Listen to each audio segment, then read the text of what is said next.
네, 오늘은 이와 같이 로마로 가니라 이런 제목으로 말씀을 드리겠습니다. 바울의 로마행과 함께 사도행전도 마지막 결론에 이르게 되고 또 지난 1년 반 가까이 우리가 함께 상고하며 은혜를 나누었던 사도행전의 말씀도 이제 종착역에 이르고 있습니다. 바울의 로마행이 그만큼 중요한 것입니다. 어느 분은 사도행전에 부제를 붙인다면 무엇으로 붙일 수 있을까? 이렇게 말씀하면서 로마로 가는 길 이렇게 붙였습니다. 여러분, 로마에 도착했다고 하는 것은 바울 개인에게는 하나님 앞에서 가졌던 거룩한 꿈이 이루어진 것이고 그를 부르신 하나님의 소명의 성취를 맛보게 된 것입니다. 뿐만 아니라 사도행전 1장 8절에서 주님께서 제자들에게 약속하셨던 땅끝까지 내 증인이 되라고 하신 그 말씀이 이제 성취되는 것입니다. 당시에는 모든 길은 로마로라고 되어 있습니다. 그래서 세계 중심 도시 로마의 복음이 전파되면 그 복음이 땅끝까지 확산되는 선교센터와 같은 역할이 로마인 것입니다. 그래서 로마의 복음이 전해진다고 하는 것은 땅끝에 하나님의 복음이 확장되는 거룩한 역사의 시작이 되는 것입니다. 오늘 말씀 바로 사도 바울께서 멜리데 섬을 떠나서 로마로 들어가는 그러한 역사적인 내용이 기록이 되어 있습니다. 여기 말씀해 보면 바울 일행은 멜리데 섬에서 3개월간 겨울을 보낸 후에 알렉산드리아 배를 타고 수라구사는 지금 시실리 섬의 남쪽 항구입니다. 수라구사를 거쳐서 이탈리아 반도 맨 끝에 있는 레기온을 거쳐서 북쪽으로 한 350km 더 올라가 보디올이라고 하는 곳에 도착했다고 그랬습니다. 보디올은 어디인가? 로마에 들어가는 관문 도시입니다. 우리나라 서울을 들어오기 위해서 제물포항을 거쳐야 되듯이 로마로 들어가려면 보디올이라고 하는 곳에 내려서 육로로 로마로 들어가게 되어 있는 것입니다. 지금 오늘날에도 그 보디올이라고 하는 곳은 푸주올리라고 하는데 나폴리 근교에 있습니다. 그곳에 가면 바울이 그곳에 도착한 것을 기념하는 기념교회가 세워져 있습니다. 여러분, 특별히 오늘 이 말씀 보면 바울이 아비오 광장에 갔을 때에 그곳에 많은 로마의 성도들이 그 아비오까지 나와서 바울을 영접하는 그러한 내용들이 있습니다. 이미 로마에도 복음의 씨가 뿌려져서 아름다운 열매를 맺고 있다고 하는 것을 우리에게 보여주고 있습니다. 여기 아비오 광장이라고 하는 것을 왜 여기 언급했을까요? 여기에 특별한 영적인 메시지가 있습니다. 여기 맞으러 나왔다고 하는 말의 원뜻은 개선 장군을 환영할 때 쓰는 말입니다.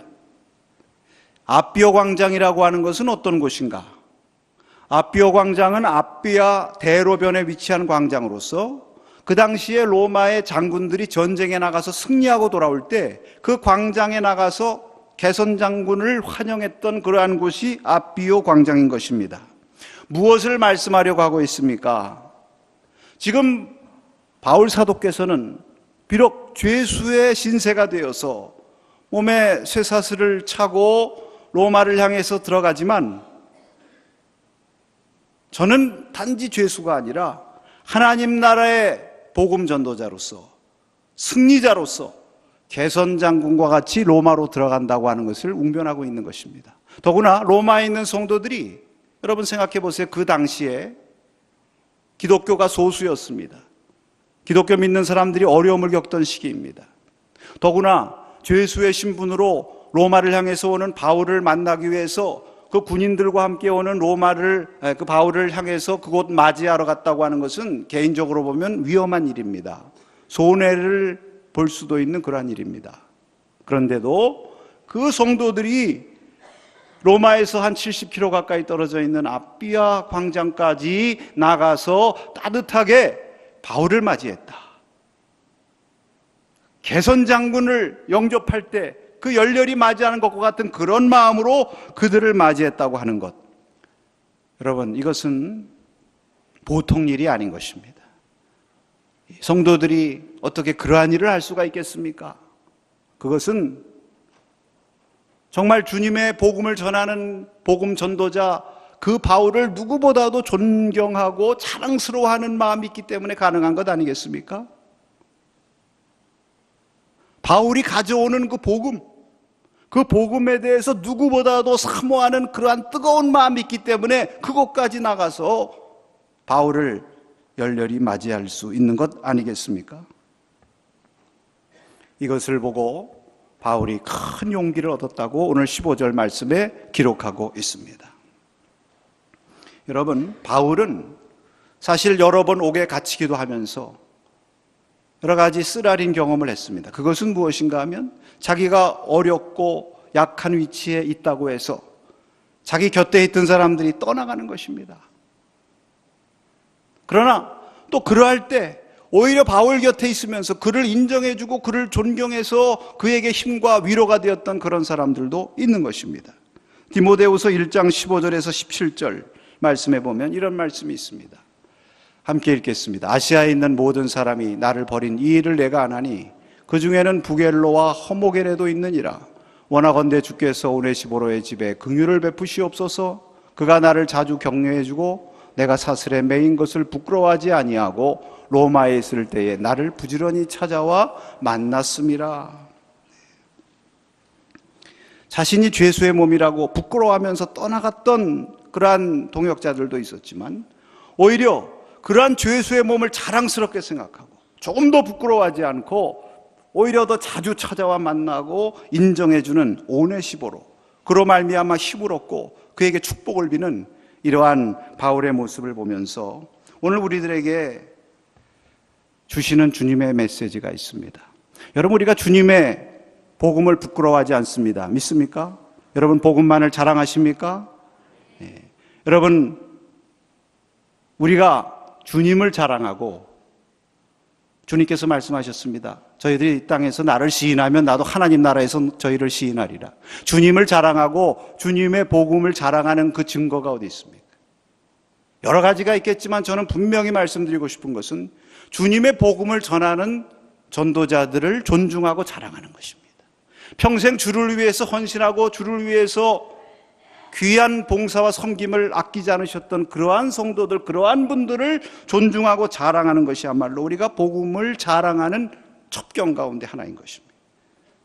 제가 일전에 선교국에서 일할 때 우리 선교사님들, 특별히 선교지에서 오랫동안 몸담고 있으면서 복음 전하는 분들을 보면 그 자체로 참 자랑스럽고 대단하다는 그런 마음이 들었던 적이 한두 번이 아닙니다. 뭐 대단한 역사를 일으켜서가 아니라 선교지에 오래 있다고 하는 것 자체가 자랑스러운 일이죠.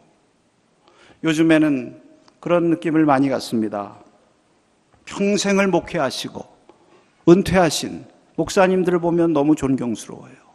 평생을 주를 위해 헌신하시고 주님의 교회를, 몸된 교회를 열심히 섬기신 우리 성도님들, 이제는 비록 어른이 되시고 연세가 드셔서 외적으로 보면은 좀 연약한 모습이 보인다 할지라도 그런 분들을 볼 때에 참 존경스럽습니다.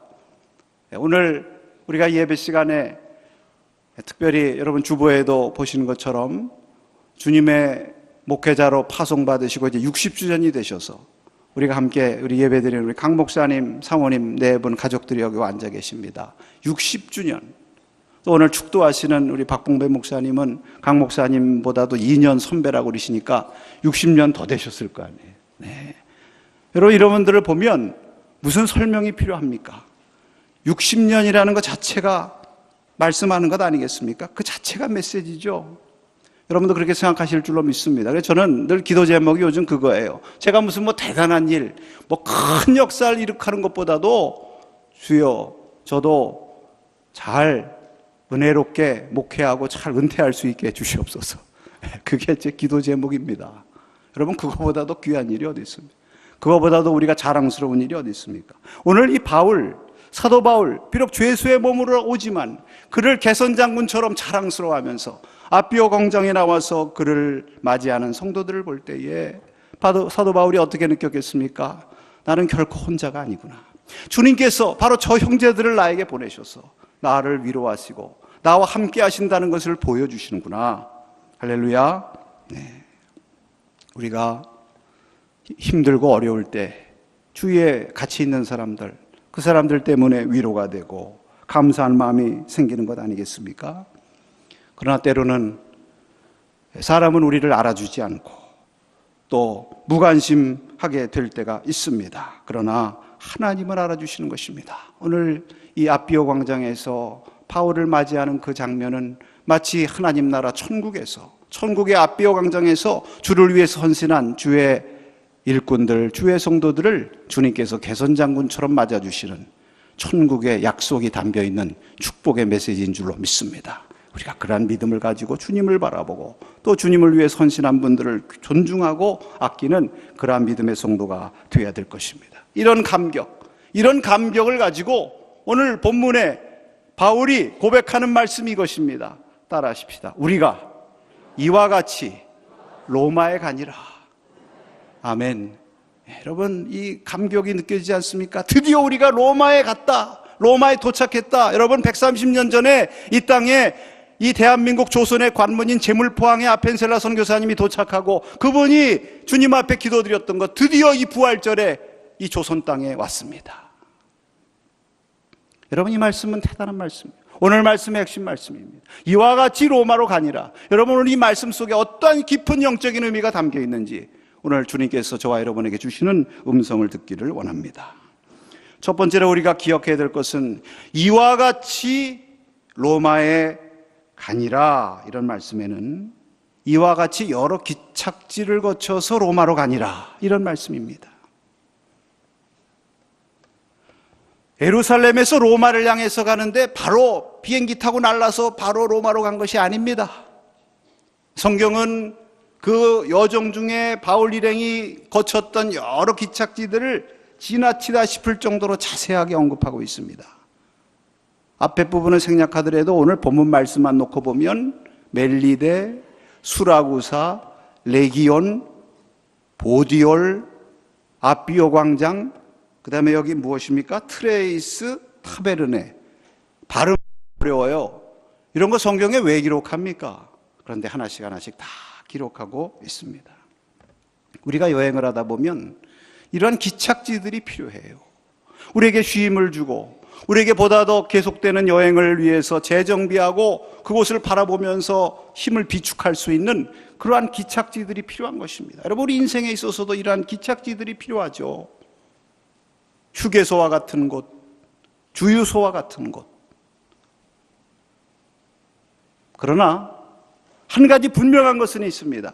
기착지는 목적지는 아닌 것입니다. 로마는 아닌 것입니다.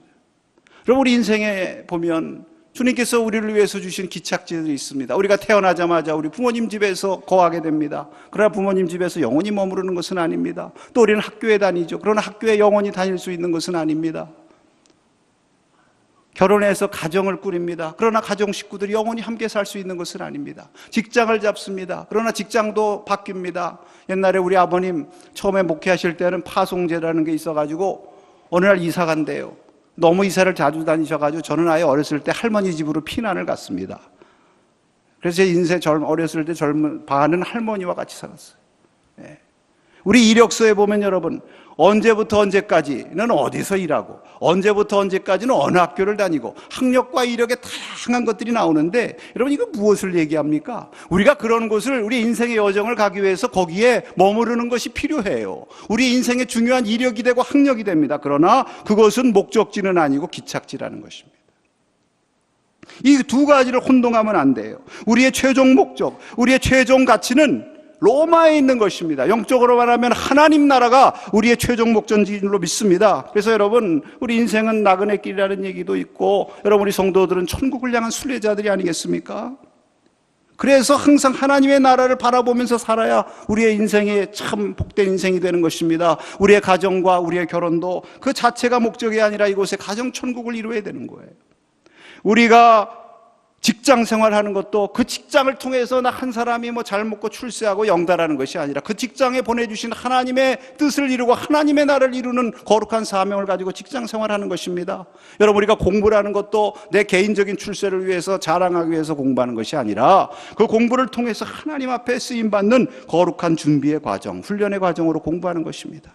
이것이 기착지와 목적지를 구분할 줄 아는 지혜로운 성도의 모습인 것입니다. 여러분, 가나안 목지를 향해서 광야를 지났던 이스라엘 백성들은 광야에서 집을 짓지 않았습니다. 저들은 장막을 쳤어요. 임시 거처였습니다. 왜? 그들이 거할 목적지는 가나안 땅이었기 때문입니다. 우리는 기착지에다가 투자하지 않습니다. 우리가 거할 첫 목적지에 투자하는 것입니다. 우리는 영원한 하나님 나라의 소망을 두고 그 하나님 나라를 위해서 투자하는 거룩한 성도들이 되어야 됩니다. 주를 위해서 평생 헌신하신 분들, 주님의 나라를 위해서 투자하신 분들인 줄로 믿습니다. 로마의 우르반 대학이라는 곳에 가면 그 강당에 그리고 그 다음엔이라고 하는 유명한 글귀가 기록되어 있다고 합니다. 그 유래에 관한 유명한 일화가 있습니다. 어느 젊은 청년이, 가난한 청년이 공부를 해서 대학을 마쳐야 되겠는데 돈이 부족해요. 그래서 당시 부자인 필립 넬이라고 하는 노인에게 가서 도움을 청합니다. 이 노인이 그 청년의 이야기를 듣고, 그래, 내가 돈을 빌려주면 어디에다 쓰겠는가? 네, 이것으로 등록금을 내고 학교를 졸업해야 되겠습니다. 그렇겠지. 그러면 그 다음에는 어떻게 하겠는가? 네, 그 다음에는 제가 열심히 공부해서 변호사가 되겠습니다. 그래야 되겠지. 그러면 그 다음에는 어떻게 하겠는가? 네, 그 다음에는 돈을 많이 벌겠습니다. 그리고 그 다음에는 돈을 많이 번 다음에 제가 예쁜 집을 사고 예쁜 부인을 얻어서 가정을 이루도록 하겠습니다. 그래야 되겠지. 그렇게 해야지. 그리고 그 다음에는 자녀를 낳아야 되겠죠. 그래야 되겠지. 그리고 그 다음에는 늙겠죠. 그리고 그 다음에는 죽겠죠. 그 다음에는 또 한 번 더 묻습니다. 대답을 못하는 것입니다. 그때 노인이 대답합니다. 그리고 그 다음엔 영원이네. 젊은이가 돈을 빌려다 그러니까 내가 빌려주긴 하지만 이 한마디를 잊지 말게. 그리고 그 다음엔 영원이네. 그래서 이분이 충격을 받고 대학을 졸업한 다음에 신학 공부를 하고 철학 공부를 하고 총장이 돼서 그 대학 강당에 그리고 그 다음엔 이렇게 써놨다는 것입니다. 젊은이들이요, 결국은 죽음을 향해서 가는 목적을 위해서 공부하지 말고 영혼을 준비하기 위해서 공부하라. 여러분, 우리 성도들은 기착지와 목적지를 구별할 줄 아는 지혜로운 성도가 되어야 될 줄로 믿습니다. 우리의 영원한 목적지는 하나님의 나라요. 이것이 여러분의 삶과 여러분의 목적이십니까? 아멘 하시기 바랍니다. 두 번째로, 이와 같이 역경과 풍랑을 이기고 로마로 갔다. 그런 말씀입니다. 여러분, 로마 그곳에 도착하는 것 얼마나 귀한 일입니까? 그러나 그냥 된 것이 아니에요. 얼마나 많은 역경과 험한 여정이 기다리고 있었습니까? 여러분 아시는 것처럼 로마에 가는 것은 바울에게 있어서는 큰 꿈이요, 하나님 앞에서 평생의 기도 제목입니다. 그런데 그 길이 쉽게 열리지 않는 거예요. 로마서 15장 22절에 보면, 그러므로 또한 내가 너에게 가려던 것이 여러 번 막혔다. 당장 응답된 것이 아니라 여러 번 기도해도 막히는 것입니다. 그러나 결코 포기하지 않았습니다. 그래서 이번에는 예루살렘에 가서 연보를 전하고 로마로 가야 되겠다. 그런데 또 예루살렘에 가서 또 꼬이기를 시작해요. 체포를 당해가지고 공격을 당하고 고발을 당하고 죄수의 몸이 됩니다. 그 죄수의 몸이 된 것 때문에 그래도 로마로 가게 돼요. 그런데 이번에는 또 지중해에서 풍랑을 만나가지고 죽을 고비를 넘기고 고생을 다 합니다. 이런 역경을 거치고 로마에 들어가게 되니까 이와 같이 로마에 가니라, 이런 고백이 나오고 그의 마음속에 오히려 감사와 감격이 넘치게 되는 줄로 믿습니다. 여러분, 우리에게 간절한 소원, 기도의 제목 그냥 단번에 이루어지면 얼마나 좋아요. 그러나 하나님께서 그렇게 하시지 않습니다. 역경과 이 풍랑이라고 하는 보자기에 싸서 주시는 거예요. 왜 그렇습니까? 바울에게 왜 그렇게 하셨을까요? 만약에 로마로 가겠습니다 해서 바로 비행기 타고 로마로 갔으면 바울이 얼마나 그 일로 인해서 주님께 감사했을까? 오늘 하나님께 감사하니라 이 고백이 나왔을까? 다 내 힘으로 내가 계획 잘 짜서 이렇게 모든 게 형통했다 이렇게 생각하지 않았겠습니까? 여러분, 복음 전도자의 능력은 무엇입니까? 성령 충만한 것입니다. 믿습니까? 계속해서 기도해서 하나님의 능력을 공급해야 그 입속에서 나오는 말씀이 불이 되고 듣는 사람들이 구원받는 놀라운 역사가 일어나는 것입니다. 근데 그렇게 하려면 기도해야 돼요. 성령 충만함을 유지해야 되는 것입니다. 평탄하게 갔으면 기도했겠습니까? 어려우니까 하나님 앞에 기도하는 것입니다. 그러니까 주님께서 2번씩이나 밤에 나타나셔서 두려워하지 말아라. 내가 예루살렘에서 증언한 것처럼 로마에서도 증언하리라. 놀라지 말라. 내가 카이사 앞에 서리라. 주님께서 저를 붙들어 주시고 저를 강하게 만들어 주신 줄로 믿습니다. 이 무장. 그래서 오히려 합력하여 하나님께서 복되게 하신 것입니다. 그러므로 여러분 기억하시기 바랍니다. 응답의 결과도 중요하지만 응답의 과정이 중요한 것입니다. 저는 그렇게 믿습니다. 기도하는 것 자체가 기도 응답의 시작인 것입니다. 여러분, 기도하는 과정에서 기도 제목을 놓고 그 소원을 향해서 나갈 때 많은 고난과 풍랑이 오지만 그 고난과 풍랑도 기도 응답에 포함되어 있는 것입니다. 이것이 없으면 로마에 갈 수가 없는 것입니다. 어떻게 그러한 모든 역경을 이기고 바울이 로마로 들어갈 수가 있었을까요?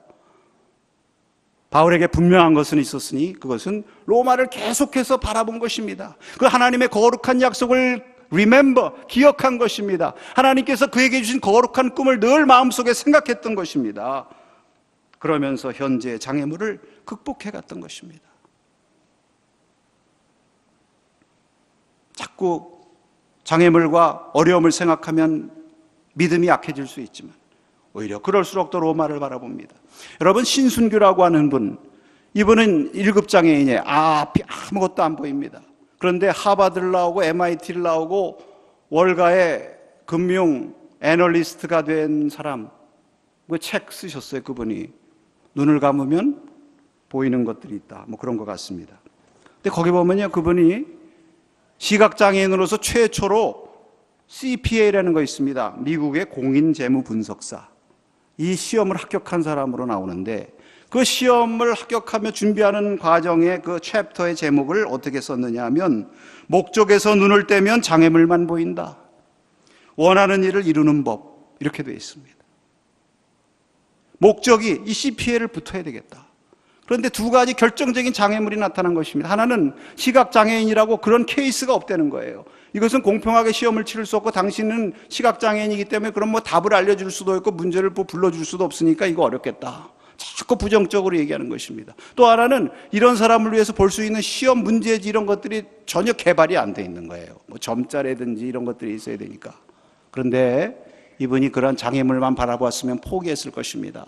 화가 나서 사회를 원망하고 사람들을 저주했을 것입니다. 그런데요, 그렇게 하지 않고 뭐 주위에서 이런 것을 보고 막 들고 일어나서 이런 불공평한 일이 어딨냐, 내가 그 협회에다가 압박을 하겠다면서 막 들고 일어나서 도와주겠다는 사람들인데 그런 사람들 의지하지 않고 자기가 직접 다 친절하게 다 상담해요. 유모, 예를 들면 당신 시각장애인이니까 시력 증명서를 갖고 와라.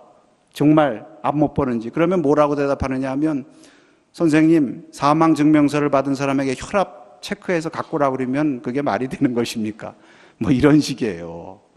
네, 대단하지 않습니까? 결국은 그 협회에서도 그 목적을 향한 간절한 소원을 보고 2 사람을 붙여줘요.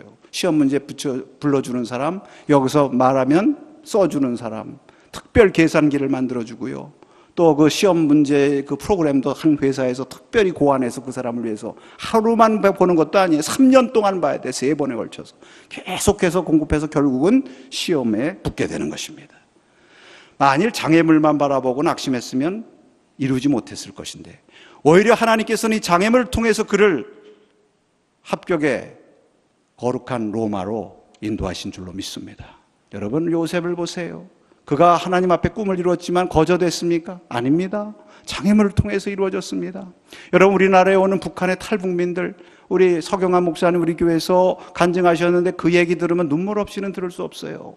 그런데 그 고통과 괴로움을 통해서 우리나라에 왔기 때문에 하나님 앞에 기도하고 하나님 앞에 믿음으로 사람으로 여기 대한민국에서 살 수 있었다는 고백을 할 때 할렐루야가 저절로 나왔습니다. 할렐루야. 여러분, 하나님께서 거저주시지 않습니다. 역경과 장애물이 올 때 여러분, 정말 여러분 거룩한 소원을 갖고 계시면 이렇게 하시기 바랍니다. 우리는 장애물에 관해서 말하지 말고 장애물을 향해서 말해야 됩니다. 아멘이십니까? 네. 사도 바울과 같이 배를 탔던 일행들은 이 풍랑 때문에 우리가 죽게 되었구나. 사람이 어떤 어려움을 겪을 때 그 어려움에 대해서 묘사하는 거 쉽습니다. 이렇게 해서 어렵다, 저렇게 해서 죽겠다, 이것 때문에 못하겠다, 그렇게 말하는 거 너무 쉬워요. 그러나 바울에게 뭐라고 말씀하십니까? 하나님께서 너는 그 풍랑에 대해서 말하지 말고 내가 너에게 말하는 약속에 대해서 그들에게 얘기하라. 너희가 다 살리라, 대언하라고 말씀하십니다.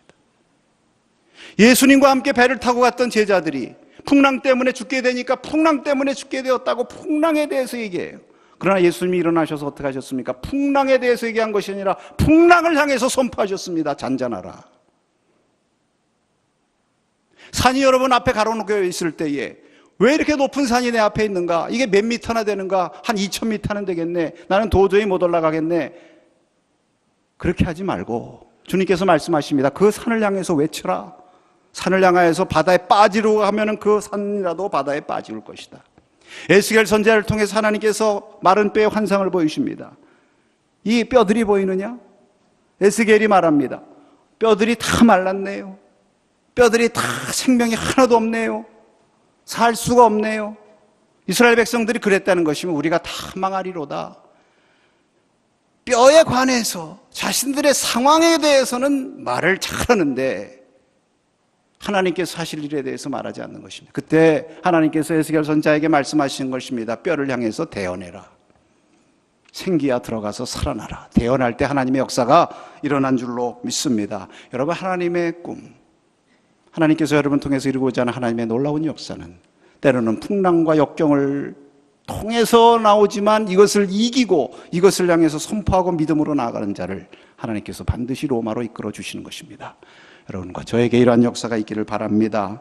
마지막으로 이와 같이 하나님의 약속대로 로마로 갔다는 말씀입니다. 하나님의 약속대로. 사실 바울은 그 많은 역경 때문에 순간순간 낙심하고 믿음이 흔들릴 수가 있었습니다. 그래서 사람이니까 어려운 문제들이 생기고 하면 흔들리고 로마는 보이지 않고 눈앞에 있는 문제가 더 강하게 보일 때가 많죠. 그러나 기억하시기 바랍니다. 하나님의 약속은 흔들리지 않는 줄로 믿습니다. 사람은 혹시 포기하려는 마음이 들지 몰라도 우리 하나님은 포기하지 않으신 것입니다. 계속해서 바울을 격려하시고 두려워하지 말아라. 내가 너에게 약속하노니 너는 반드시 로마에 가서 증언하리라. 너는 반드시 가이사 앞에 서리라. 하나님께서 약속하시고 하나님은 이 약속을 놀라운 방법으로 이루어 주셨습니다. 오늘 이와 같이 로마로 가니라, 이 말은 보디올에서 한 얘기로 되어 있습니다. 보디올은 아직 로마로 가려면 200km나 더 가야 되는 그러한 곳이지만 이미 바울은 로마로 들어간 것처럼 말씀하고 있는 것입니다.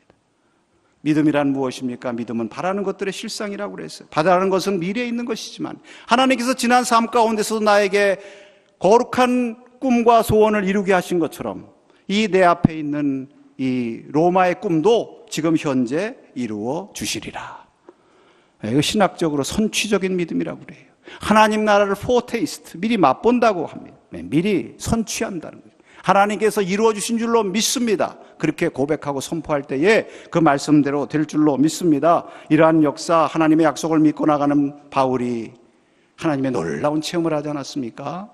가는 곳마다 뜻하지 않았던 사람들이 돕고요, 풍랑을 만나도 뜻하지 않았던 하나님의 인도하심으로 살아나고요, 심지어는 죄수의 몸으로 가는 바람에 안전하게 호송을 받아서 가고요, 로마로 가려면 얼마나 노잣돈이 많이 들겠습니까? 노잣돈 하나도 안 들고 로마까지 가고요, 심지어는 죄수로 간 것 때문에 어떤 역사가 일어났는가? 빌립보서 1장 12절에서 13절 말씀입니다. 한번 같이 읽도록 하겠습니다. 형제들아, 내가 당한 일이 도리어 복음 전파의 진전이 된 줄을 너희가 알기를 원하노라. 이러므로 나의 매임이 그리스도 안에서 모든 시위대안과 그 밖에 모든 사람에게 나타났으니 아멘. 여러분, 죄 수록한 것 때문에 시위대 뜰 안에 갇히게 되었고 거기서 복음을 전하게 되는으로 말미암아 시위대 안에 있는 사람들이 복음을 듣게 됐어요. 빌립보 4장 22절에 보니까 빌립보 성도들에게 문안하면서 나의 형제들, 나와 함께 있는 형제들이 너에게 문안한다. 그 가운데 가이사 집의 사람들 몇 사람이 있다 그랬어요. 가이사가 누굽니까? 황제예요. 어떻게 황제의 집사람들한테 복음을 전합니까? 죄수의 신분으로 갔기 때문에 황제의 집안에 있는 사람들한테 복음을 전하고, 이 사람들이 예수님을 믿게 됨으로 말미암아 로마가 복음화되려면 황제가 믿어야 되는 거 아니에요? 하나님의 역사가 이미 이때부터 일어난 줄로 믿습니다. 하나님의 약속은 인간이 생각할 수 없는 놀라운 방법으로 이루어 가시는 것입니다. 우리는 이 하나님의 선하신 약속을 믿고 하나님의 선하신 방법을 믿고, 아무리 어떤 역경이 가로막는다고 할지라도 로마를 바라보고 앞으로 전진하시는 축복의 성도님들 되시기 바랍니다. 사랑하는 성도 여러분, 우리 성도들에게도 우리가 도달해야 할 로마가 있습니다. 사명의 로마, 소원의 로마, 약속의 로마, 하나님 나라의 로마. 우리 모두 하나님께서 저와 여러분을 통해서 인도하실 이런 아름다운 로마를 우리가 믿음으로 바라보면서 결코 포기하지 말고 믿음의 선한 싸움을 잘 싸워 나가시기를 바랍니다. 그래서 바울과 같이 따라하십시다. 이와 같이 로마로 가니라. 이러한 고백이 여러분의 삶 가운데서 넘치시기를 축복합니다. 기도하겠습니다.